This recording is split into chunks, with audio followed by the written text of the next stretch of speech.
let's get started with our first news.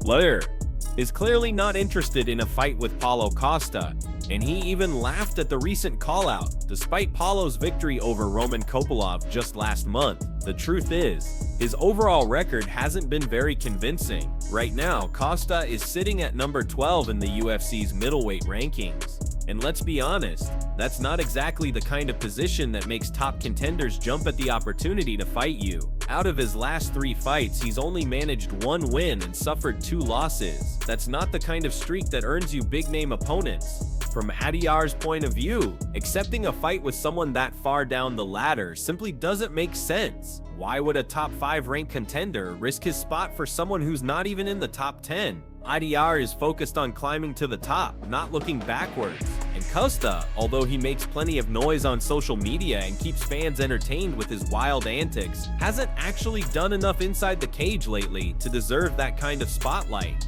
Right now, Reinier holds the number 5 spot in the middleweight rankings, a very strong position that puts him within striking distance of a title shot. For him, every fight from this point forward needs to push him closer to gold, not distract him with sideshow drama, and that's exactly how he sees a fight with Paulo Costa, unnecessary and unhelpful to his title ambitions. And things only got weirder on social media recently. In a bizarre twist, Costa found himself going back and forth with a fake RDR account. That's right, he wasn't even arguing with the real IR, he was going toe-to-toe online with an imposter, and while some fans might have found it funny or entertaining, RDR certainly didn't. He was quick to dismiss the situation and made it clear he wasn't taking any of it seriously. Speaking to MMA Fighting, RDR addressed the whole situation in a sarcastic and dismissive tone. He said he really wants that fight. I think he really wants to set something up. Keep trying. Paulo, you'll get there. Then he added it would be a fun build-up, would be very fun in the press conference and everything with Paulo because he's a character. But right now, I don't think he's there. That final line says it all. I don't think he's there. It shows respect for Paulo's personality and marketing power, but zero belief that he's earned the right to fight someone at RDR's level. At the end of the day, hype doesn't override rankings, and until Costa gets back in the win column with another meaningful victory, this potential matchup is basically dead in the water. RDR has his sights set on a title, and he's not going to let social media noise steer him off course. Now moving on to one of the biggest stories in the MMA world this week, Dana White has finally broken his silence on Ilia Topuria's next fight. The MMA community has been absolutely buzzing ever since Chael Sonnen made a bold claim, saying that Ilia versus Arman is 100% the plan for the UFC lightweight title. Now here's the thing, when Chael talks, people listen, but let's be honest, it's Chael Sonnen. The guy says a lot. Sometimes it's true, sometimes it's just plain wild, and sometimes it's just Chael being Chael. But this time, it looks like there's some real fire behind the smoke. Why? Because Arman Tsarukyan himself has now confirmed it. In a recent interview with Kamil Gadzhiev, Arman dropped an absolute bombshell. When asked why he wasn't taking on other top contenders, Arman made one thing very clear. The UFC isn't even offering me other fights. That's right. According to Arman, the promotion has already told him he's next for the title. No tune-up, no backup fight, just straight to the title shot.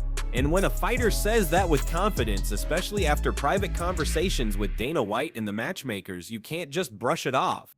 Let's take a closer look at what Arman actually said. If they were still trying to stall my title shot, I'd just keep smashing everyone in my way until they had no choice left. But that's not the case anymore. I just spoke with Dana White and the UFC matchmakers. They're not offering me any other fights because they're actively working on setting up the title fight between me and Ilia. Let that sink in. You've got Ilia Topuria, a deadly striker with brutal power, lightning-fast footwork, and the confidence of a true champion. And on the other side, Arman Tsarukyan, a grappling nightmare, elite-level wrestling, cardio for days, and a mindset that screams no one can stop me. The contrast in styles? Pure fire. The energy? unmatched. If this fight is made official, we're looking at a potential masterclass of modern MMA. So what's next? We wait, but judging from the hints, we won't be waiting long. The UFC appears to be pulling all the strings behind the scenes to make this fight happen. And when it does, You better believe the whole MMA world will be watching. Stay tuned. Now let's shift focus to another rising storm in the MMA world. Du Plessis has just spoken up about his next potential fight, and the statement he made is raising eyebrows.